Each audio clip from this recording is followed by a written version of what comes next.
अस्सलाम वालेकुम क्लास। उम्मीद है आप सब ठीक ठाक होंगे और बहुत खुश होंगे। आज हम अपना नेक्स्ट टॉपिक स्टार्ट करेंगे and that is the specific nature of soil. ये हमारा सेकंड चैप्टर के अंदर ही टॉपिक आ रहा है, ठीक है। अच्छा जी, so let's start our lecture. When we talk about specific nature of soil, so there is two, that is top soil and sub soil, ठीक है। टॉप सॉइल जो होती है वो 10 to 15 इंच एनरिच्ड है, यानी इसके अंदर जो है टॉप सॉइल के अंदर इनरिच्ड होती है विद ह्यूमस के साथ, ठीक है।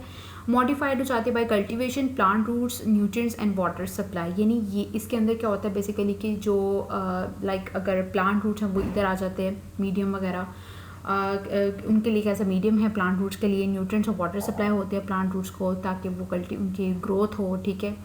और इसके साथ साथ उन्होंने ये कहा कि जब कल्टीवेशन होती है ना तो सॉइल अगर फर्स्ट टाइम हुई है तो अगर आप देखो थोड़ा सा ब्रेक अंदर डाला जाता है जिनके सॉइल जो होती है वो अपनी पहली वाली कंडीशन में आ जाए, ठीक है।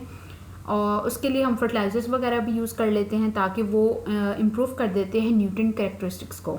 नेक्स्ट इस ओपन सॉइल स्ट्रक्चर होता है इस सॉइल के अंदर, और क्योंकि हम देख सकते हैं ना इनके एग्रीगेट्स, इनके पैड्स बने होते हैं। इसके अलावा balance supply of water and nutrients है, नो एक्सेसिव रन ऑफ और इरोजन, क्योंकि वेजिटेशन वगैरह आ जाती है इसलिए यहाँ पे एक्सेसिव रन ऑफ और सॉइल इरोजन नहीं होती है। इम्पॉर्टेंट रूटिंग मीडियम है, ठीक है। नेक्स्ट हमारा आ जाता है सब सॉइल। सब सॉइल जो होती है that is below tillage depth, यानी टॉप सॉइल से नीचे आती है सब सॉइल। स्टोरेज होती है water in certain plant nutrients की, mostly similar sometimes different from top soil, यानी कि मोस्टली तो ये सिमिलर ही है टॉप सॉइल से लेकिन कहीं कहीं जो है ये डिफरेंट है। पुअर ड्रेनेज होती है वर्सेस जो है वाटर लॉगिंग। अगर हम बात करें तो सब सॉइल क्योंकि इनमें माइक्रोपोर्स होती हैं, ये वाटर को अपने अंदर जो है जब पानी ऊपर से नीचे आता है, रेन वाटर स्पोर बारिश हुई है, बारिश का पानी जब नीचे आएगा तो वो टॉप सॉइल से होता होता सब सॉइल में आएगा। जब सब सॉइल में आएगा वहाँ पे छोटे छोटे छोटे छोटे माइन्यूट से पोर्स होते हैं, अब उन पोर्स के अंदर आके वो पानी वहाँ पे जाके स्टोर हो जाएगा। इसके साथ साथ न्यूट्रिएंट्स भी वहाँ पे जाके स्टोर हो जाते हैं, ठीक है। यानी वहाँ पे पुअर ड्रेनेज होती है versus water logging, inaccessible and difficult to modify. You can see in this diagram on the left hand side they is showing topsoil and subsoil. Topsoil which is rich enriched with humus, you can see dark in color है, ठीक है। और जो subsoil है that is below the topsoil, ठीक है, in that is contains less humus. Next we move soil composition. अब अगर हम बात करें soil composition की तो soil composition जो है उसमें इंटरफेस होता है air, minerals, water and life का। सॉइल के अंदर एयर स्पेसिस भी हैं, सॉइल के अंदर मिनरल्स भी आते हैं, सॉइल के अंदर मॉइस्चर यानी वाटर भी है एंड इवन लाइफ, ठीक है। सो इन तमाम कंपोनेंट्स का इंटरफेस होता है देन जाके सॉइल कंपोज्ड होती है। So all of these 4 components in complex proportion में होते हैं। So first talk about organic matter, ठीक है। What is the effect, what is the influence of the organic matter, that is influenced soil properties. अगर organic matter होगा soil के अंदर तो वो सॉइल की प्रॉपर्टी को इन्फ्लुएंस डालते हैं, यानी उसके पोर स्पेसिस को बढ़ा देगा, एयर वाटर सर्कुलेशन हो जाएगी, रूट्स जो है उनको ऑर्गेनिजम्स को वाटर लॉगिंग और ड्रॉट, यानी कि रूट्स वगैरह जो है ह्यूमस एंड रिच है, उनको न्यूट्रिएंट्स मिलेंगे, ठीक है। इसके अलावा हम आ जाते हैं कंपैक्टेड सॉइल की तरफ। कंपैक्टेड सॉइल जो होती है that is volume of solids more than 50%। जो कंपैक्ट सॉइल होती है उसके अंदर जो वॉल्यूम होता है सॉलिड का वो 50% से ज़्यादा होता है। सब soil that contains less organic matter, less total pore spaces which is so called micropores and that is filled with water than with air, यानी कि जो सब सॉइल है उसके अंदर जो पोर स्पेसिस होती हैं वो मिन्यूट होती हैं, जिसकी वजह से हम उन्हें कह देते हैं डैट सब सॉइल कंटेन्स जो है माइक्रोपोर्स। और फिर उसके बाद क्या होता है जब बारिश होती है, सपोज करें बारिश हुई है, बारिश के बाद जब नीचे ड्रेनेज होगी, जब वो सब सॉइल में आएगा तो वहाँ पे इनकी जो स्पेसेस होती हैं, इनके जो पोर्स होते हैं वो छोटे होते हैं, ठीक है। वहाँ जाके पानी स्टोर हो जाएगा, इवन स्टोर हो जाएगा इवन विद यहाँ तक कि न्यूट्रिएंट्स भी उसके अंदर स्टोर हो जाएंगे, लेकिन as compared to air. Next है जी मिनरल्स विच इज़ इनऑर्गेनिक। अगर हम बात करें सॉइल की डिफरेंट जो है 3 टाइप्स पार्टिकल्स हैं, 4 टाइप्स ऑफ पार्टिकल्स होते हैं, सैंड, सिल्ट, क्ले, कोलाइट। सैंड जो होती है उसका साइज़ होता है क्योंकि वो बिग होती है, कोर्स सैंड अगर आप देखो, फिर वेरी फाइन कोर्स सैंड, फिर फाइन सैंड, फिर वेरी फाइन सैंड, ठीक है। तो इनके अपनी फर्दर आगे से टाइप्स हैं। सो सैंड की अगर हम बेसिक बात करें, इसका साइज़ जो होता है वो 2 से लेकर 0.05 मिलीमीटर तक होता है और डेट इज़ विजिबल है, ग्रिटी है, यानी जब आप उसको रब करते हो between the fingers so you feel gritty. And do not it here not sticky, यानी कि या ना ही ये चिपकती है, ना ही जुड़ती है, ना ही चिपकती है, ठीक है।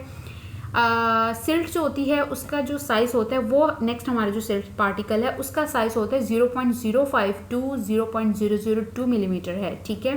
माइक्रोस्कोपिक है, स्मूथ होती है लाइक अ फ्लोर मीन्स आटे की तरह, not sticky even when wet, यानी कि स्टिकी नहीं है यहाँ तक कि उसको आप वेट भी कर लो। नेक्स्ट है जी clay which size is 0.002 millimetre, यानी कि इसका जो साइज़ है वो बहुत सिल्ट और सैंड से काफ़ी कम होता है, एडहेयर हो जाती है, स्टिकी में ऐसे when wet and hard when dry, यानी जब आप ये गीली हो तो ये बिल्कुल चिपक जाती है, जुड़ती है, और जब ड्राई कंडीशन में होती है तो हार्ड होती है। नेक्स्ट है जी कोलाइड्स। अगर हम कोलाइड्स को देखें तो इलेक्ट्रॉन माइक्रोस्कोपिक है स्मॉलेस्ट, यानी कि इनको देखते ना स्मॉल होते हैं कि इनको देखने के लिए हम लोग इलेक्ट्रॉन माइक्रोस्कोप का यूज़ करते हैं। Tremendous surface area as per unit mass, यानी इनका सरफेस एरिया बहुत ज़्यादा होता है as compared to their unit mass. Chemical and physical soil properties, electromagnetic charge, attract ions and water, यानी कि इन जो कोलाइड्स होते हैं इनके अंदर इलेक्ट्रोमैग्नेटिक जो है वो चार्ज होता है, यानी पॉजिटिव और नेगेटिव, जिसकी बेस पे ये पॉजिटिव को तो रिपेल करेंगे आयंस को, लेकिन जो पॉजिटिव और नेगेटिव जो आयंस होते हैं उनको अट्रैक्ट करते हैं। यहाँ तक अगर आप वाटर को देख लो तो वाटर के पास एक पॉजिटिव है और एक नेगेटिव, यानी एच पॉजिटिव और एच नेगेटिव। जब वो स्प्लिट होते हैं, वो मॉलिक्यूल जब स्प्लिट होता है आयंस में कन्वर्ट होता है, तो फिर इस तरह वो वाटर को भी अट्रैक्ट करते हैं। नेक्स्ट है जी soil texture. What is a soil texture?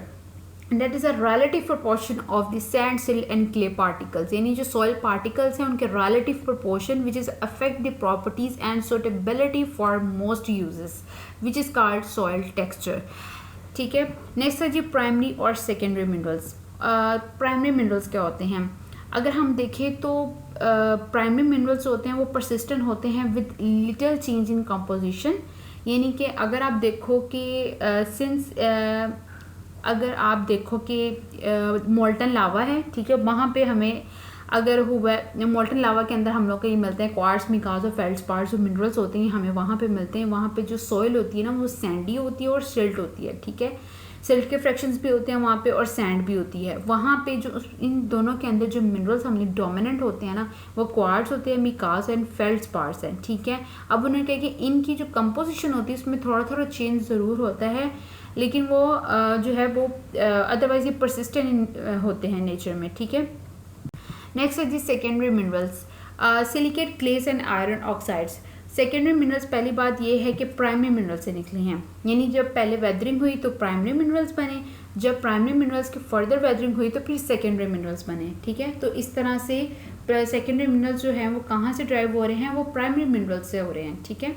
अब हम इसमें देख लेते हैं जी silicate, clays and iron oxides break down and weathering of less resistant minerals dominant in clay and some silt fractions, यानी कि जब वहाँ वेदरिंग होती है फर्दर, तो जब वेदरिंग और ब्रेकडाउन होगी प्राइमरी मिनरल्स की तो फिर सेकेंडरी मिनरल्स बनते हैं, और जो सेकेंडरी मिनरल्स हैं वो है सिलिकेट, क्लेस और आयरन ऑक्साइड्स हैं। और ये दोनों जो हैं हम लोग किस सॉइल पार्टिकल्स में मिलते हैं, उन्होंने यहाँ पे कहती है क्ले एंड सम, और कुछ जो है सिल्ट फ्रैक्शंस के अंदर हम लोग को डोमिनेंट होते हैं ये दोनों जो मिनरल्स हैं, silicate, clays and iron oxides, ये डोमिनेंट होते हैं, ठीक है। आगे उन्होंने कहा है जो कि लेस रेजिस्टेंट है। नेक्स्ट उन्होंने कह दिया दीज प्राइमरी और सेकेंडरी मिनरल्स जो होते हैं आर सोर्स हैं of most chemical elements for growth and nutrition, यानी दोनों जो हैं वो सोर्स होते हैं मोस्ट केमिकल एलिमेंट्स का। अगर आप देखो सिलिकेट क्ले को ले लो तो इसमें सिलिकॉन है, आयरन ऑक्साइड्स को ले लो तो इसमें आयरन है, तो ये केमिकल एलिमेंट्स है, ये प्लांट की जो ग्रोथ होती है और न्यूट्रिशन होती है उसमें हेल्प करते हैं, ठीक है। नेक्स्ट है जो bulk of nutrients held tightly in basic crystalline structure of minerals, but a small proportion as charged and held on surface of clay and organic colloids to which plant roots have access helping their growth, यानी इसके अंदर क्या है जो nutrients हैं उनका bulk वो मिलकर एक टाइटली जो है क्रिस्टलाइन स्ट्रक्चर बना देते हैं, प्लस अगर उसमें स्मॉल प्रोपोर्शन आ जाए कोलाइड्स का, चार्ज्ड आयंस का जो कि सरफेस पे प्रेजेंट होते हैं क्ले के, तो दोनों मिलके क्या करते हैं प्लांट की रूट्स की ग्रोथ में हेल्प करते हैं, ठीक है। सो इस तरह हम लोगों ने कवर कर लिया सेकेंडरी मिनरल्स को भी। नेक्स्ट अब यहाँ तक के लिए मैं इस लेक्चर को यहीं पे स्टॉप करती हूँ। नेक्स्ट लेक्चर के अंदर हम स्टार्ट करेंगे सॉइल स्ट्रक्चर के बारे में। अब तक के लिए अल्लाह हाफ़िज़, अपना ख्याल रखिएगा, ठीक है।